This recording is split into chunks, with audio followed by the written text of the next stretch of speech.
Around 1830 in New Zealand, there were an estimated 100,000 Maori compared to around 200 Pakeha. Of these 200, many were whalers.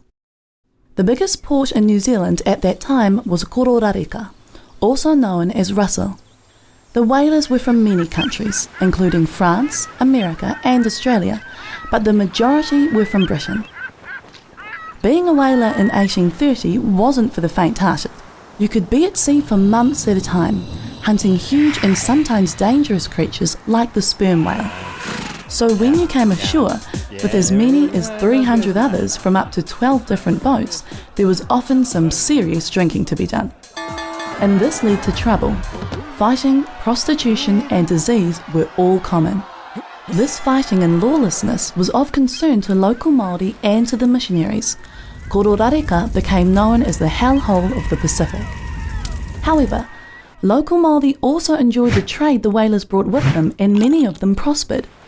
Some Māori got work on ships and travelled the world. Between 1830 and 1840, trade grew and other whaling stations were set up around the country. The whalers needed the permission and protection of Māori to live and work on their lands. This often led to marriages between Pakeha whalers and Māori women.